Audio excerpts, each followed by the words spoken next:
नहमदुहु व नुसल्ली अला रसूलिहिल करीम अम्मा बाद फ़अऊज़ु बिल्लाहि मिनश शैतानिर रजीम बिस्मिल्लाहिर रहमानिर रहीम वक़ाल नबी सल्लल्लाहु अलैहि वसल्लम मन फ़त्तर स्वाइमन कान लहू मिस्लु अजरिही।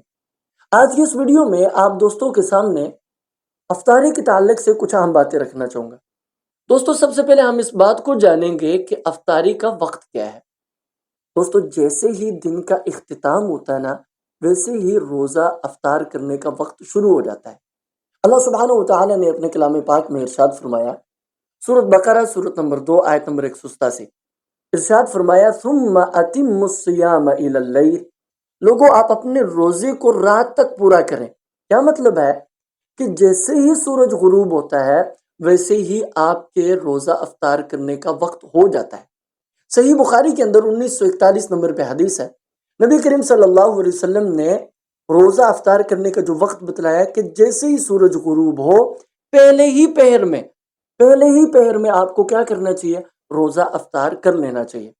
दोस्तों, इन दोनों दलाल से मालूम हुआ कि रोजा किस टाइम पे हमें अफ्तार करना चाहिए। आइए अब हम जानते हैं क्या रोजा अफ्तार करने के लिए कोई खास चीज हमें खानी चाहिए या नहीं।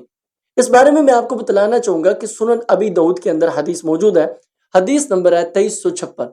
हजरत अनस बिन मालिक रजी अल्लाह तआला अन्हु बयान करते हैं, युफ्तिरु अला रुतबातिन क़ब्ल अन युसल्ली। प्यारे हबीब सल्लल्लाहु अलैहि वसल्लम नमाज से पहले रुतबात से अफ्तारी किया करते थे। रुतबात ऐसी खजूरों को बोलते हैं जो पकने से पहले के स्टेप में होते हैं, यानी कि जब पक जाती हैं खजूरें, आखिरी मरहला खजूरों का होता है खुश्क होना, उससे पहले खजूर तर होती है। वो तर खजूर से हुजूर सल्लल्लाहु अलैहि वसल्लम अफ्तारी किया करते थे। तो ये सबसे पहली चीज़ है, ये मौजूद है तो सबसे पहले हमने इससे अफ्तारी करनी है। अगर ये मौजूद नहीं तो हज़रत अनस बिन मालिक रज़ी अल्लाह तआला अन्हु बयान करते हैं फिर हुजूर सल्लल्लाहु अलैहि वसल्लम खुश्क खजूर से हुजूर सल्लल्लाहु अलैहि वसल्लम अफ्तारी किया करते थे। अगर वो भी मौजूद नहीं तो फिर हुजूर सल्लल्लाहु अलैहि वसल्लम पानी के कुछ घूंट पी लिया करते थे और इससे रोज़ा अफ्तार कर लिया करते थे। दोस्तों, ये तीन चीज़ें प्यारे हबीब सल्लल्लाहु अलैहि वसल्लम ने बतलाई हैं।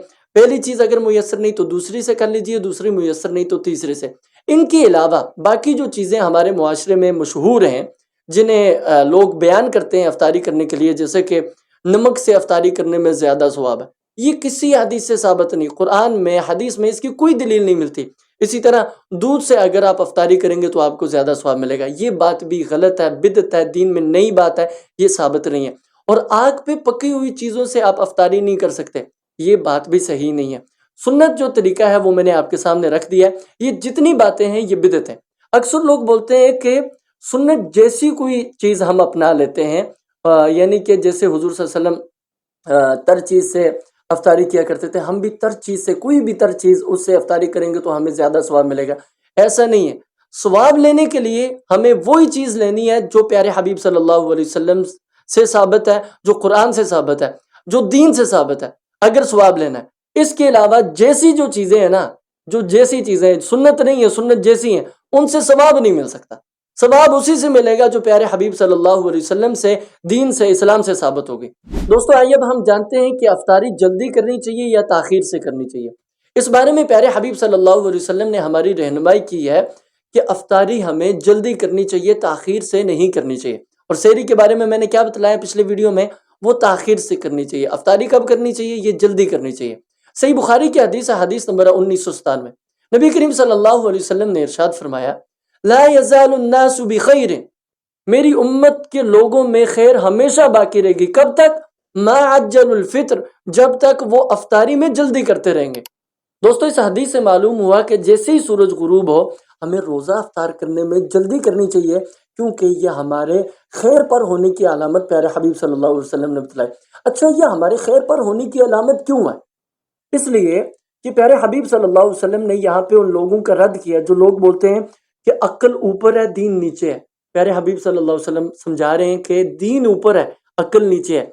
अक्ल तो ये कह रहा है कि आप अफ्तारी थोड़ी सी लेट करें, लेकिन प्यारे हबीब सल्लल्लाहु अलैहि वसल्लम क्या इरशाद फरमा रहे हैं कि जल्दी करें। हम लोगों ने अक्ल की नहीं माननी, हमने किसकी माननी है? हबीब सल्लल्लाहु अलैहि वसल्लम की माननी है। और हबीब सल्लल्लाहु अलैहि वसल्लम की ही मानने में निजात है, दुनिया और आखिरत की बेहतरी है। दोस्तों, आइए अब हम जानते हैं कि अफ्तारी करवाने की फजीलत क्या है। इस बारे में मैं आपके सामने एक ऐसी हदीस बयान करने वाला हूँ जिसको सुनने के बाद आपका दिल खुश हो जाएगा। सुनन तिरमिज़ी के अंदर हदीस मौजूद है, हदीस नंबर 807। نبی کریم صلی اللہ علیہ وسلم نے ارشاد فرمایا من فطر صائما کان له مثل اجرہ، جس شخص نے کسی روزے دار کو افطاری کروائی اس شخص کو اللہ سبحانہ وتعالی نے اس روزہ رکھنے والے کے برابر ثواب دینا ہے اور روزے دار کے ثواب سے کسی قسم کی کمی بھی نہیں کرنی۔ کتنی کمال کی حدیث ہے۔ اگر آپ 10 بندوں کو روزہ افطار کروا رہے ہیں، کھجورے لے کے دے رہے ہیں، پانی پلا رہے ہیں، یا پھر کوئی اور کسی چیز سے ان کی افطاری کا بندوبست کر رہے ہیں، تو آپ کو کتنا زیادہ ثواب ملنے والا ہے۔ یہاں پہ ساتھ وہ حدیث بھی جوڑی ہے صحیح بخاری کی حدیث نمبر 7492، جس میں نبی کریم صلی اللہ علیہ وسلم نے ارشاد فرمایا کہ اللہ تعالیٰ ارشاد فرماتے ہیں فَإِنَّهُ لِي وَأَنَا أَجْزِي بِهِ، کہ روزہ ایسا عمل ہے کہ اس کا ثواب آپ کو دنیا میں نہیں بتلایا جا سکتا، اس کی کوئی حد مقرر نہیں کی جا سکتی، اس کی کوئی لمٹ نہیں ہے، یہ انلمیٹڈ ثواب ہے۔ کل قیامت والے دن آپ کو جب آپ اس کا اجر دیکھیں گے تو آپ خوش ہو جائیں گے۔ تو سوچئے کہ آپ جب اتنے سارے لوگوں کو افطاری کروا رہے ہیں اور کل قیامت والے دن آپ کو وہ جو ثواب ملنے والا ہے تو وہ کتنا بڑا ثواب ہوگا۔ دوستو لوگوں کو روزہ افطار کروائیں اور ڈھیر سارا ثواب کمائیں۔ دوستو آئیے اب ہم جانتے ہیں کہ افطاری کروانی کس کو چاہیے۔ کیا صرف غریبوں کو افطاری کروانی چاہیے یا ہم امیروں کو بھی ساتھ شامل کر سکتے ہیں؟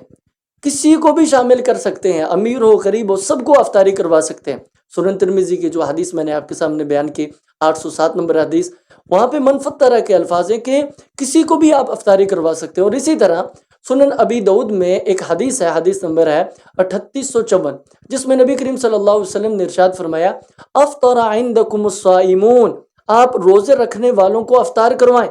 وَأَكَلَ طَعَامَكُمُ الْأَبْرَارِ، نیک لوگوں کو آپ خاص کریں، نیک لوگوں کو افطاری کروائیں۔ اور فرمایا وَصَلَّتْ عَلَيْكُمُ الْمَلَائِكَةُ، آپ کے لیے فرشتے دعا کریں گے۔ آپ یہ والے کام کریں، آپ کے لیے کیا ہوگا؟ فرشتوں کی دعاؤں کے مستحق بنیں گے آپ۔ سنن نبی داؤد میں 4832 نمبر پہ حدیث ہے، نبی کریم صلی اللہ علیہ وسلم نے ارشاد فرمایا لا تصاحب الا مؤمنا ولا يأكل طعامك الا تقي، آپ اگر کسی کے ساتھ بیٹھنا چاہتے ہیں، دوستی لگانا چاہتے ہیں تو کس کے ساتھ لگائیں؟ مومن کے ساتھ لگائیں۔ اور آپ کے ہاں کھانا کون کھائے؟ وہ متقی بندہ کھائے، اللہ رب العالمین سے ڈرنے والا کھائے۔ دوستو ان احادیث سے معلوم ہوا کہ اگر آپ افطاری کروانا چاہتے ہیں تو نیک لوگوں کو کروائیں۔ ہاں آپ کسی کو بھی افطاری کروا سکتے ہیں، لیکن آپ زیادہ اگر کسی کی طرف آپ رجحان آپ کا ہو تو وہ نیک لوگوں کی طرف ہونا چاہیے۔ دوستو میں اپنے موضوع کو آگے لے جانے سے قبل یہاں پہ ایک اہم بات بتلانا چاہوں گا کہ روزہ رکھنا، روزہ افطار کروانا یہ بہت زیادہ فضیلت کا کام ہے، بہت بڑا کام ہے یہ۔ لیکن میں آپ کو بتلانا چاہوں گا کہ اس بڑے عمل کو ریاکاری نہ برباد کر کے رکھ دیتی ہے۔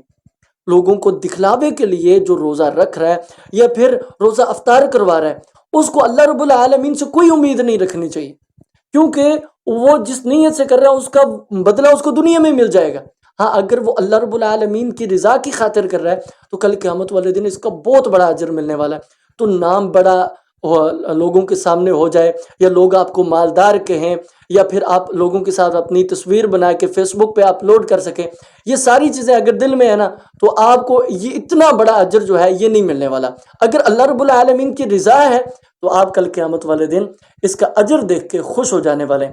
دوستو میں آپ کو یہاں پہ ایک اور اہم بات بھی بتلانا چاہوں گا کہ کھانا جو ہے نا وہ کم کھایا کریں، افطاری کے ٹائم پہ اتنا ہی کھایا کریں جتنی ضرورت ہے۔ اللہ سبحانہ وتعالی نے ارشاد فرمایا سورۃ اعراف سورۃ نمبر 7 آیت نمبر 31 میں وَكُلُوا وَاشْرَبُوا وَلَا تُسْرِفُوا، کھاؤ پیو اسراف نہ کرو، حد سے زیادہ نہ کھایا کریں۔ اور حضور صلی اللہ علیہ وسلم نے ارشاد فرمایا کہ اپنے پیٹ میں ایک جگہ ایک حصہ اپنے پیٹ کا خالی رکھ کے کھایا کریں۔ تو اس طریقے سے حضور صلی اللہ علیہ وسلم تعلیم دے رہے ہیں، کیونکہ ہم نے نمازیں بھی پڑھنی ہے، پھر تراویح کی نماز بھی پڑھنی ہے رات کو، لیکن اکثر لوگ اتنا زیادہ کھاتے ہیں، اتنا زیادہ کھاتے ہیں کہ ان سے تراویح کی نماز تو دور فرضی نمازیں بھی رہ جاتی ہیں۔ تو ہمیں اسراف نہیں کرنا چاہیے، ہمیں حد سے زیادہ نہیں کھانا چاہیے، اتنا ہی کھانا چاہیے جتنی ہمیں ضرورت ہو۔ دوستو اس ویڈیو کی آخری بات میں آپ کے سامنے رکھنا چاہوں گا کہ افطاری کے وقت جو دعا پیارے حبیب صلی اللہ علیہ وسلم نے بتلائی ہے وہ کب پڑھنی چاہیے، پہلے پڑھنی چاہیے یا بعد میں پڑھنی چاہیے؟ سنن نبی داؤد کے اندر جو حدیث نمبر ہے 2357، جس میں نبی کریم صلی اللہ علیہ وسلم نے دعا بتلائی ہے ذهب الظمأ وابتلت العروق وثبت الاجر انشاءاللہ، یہ دعا کب پڑھنی چاہیے، پہلے پڑھنی چاہیے یا بعد میں؟ تو اس میں جو الفاظ ہیں نا ذهب الظمأ، پیاس ختم ہو گئی، پیاس چلی گئی اور رگیں جو ہیں وہ تر ہو گئی اور اجر جو ہے وہ ثابت ہو گیا انشاءاللہ، تو یہ جو دعا کے الفاظ ہیں یہ بتلاتے ہیں کہ دعا کب پڑھنی چاہیے، بعد میں پڑھنی چاہیے۔ تو یہ افطاری کے تعلق سے کچھ اہم باتیں تھیں جو میں نے آپ کے سامنے رکھی۔ دوستو یقیناً آج کی اس ویڈیو سے آپ نے کئی ساری اہم باتیں سیکھی ہوں گی۔ اس ویڈیو کو آگے بھی شیئر کریں تاکہ لوگ بھی اس سے فائدہ حاصل کریں۔ وآخر دعوانا ان الحمد للہ رب العالمین۔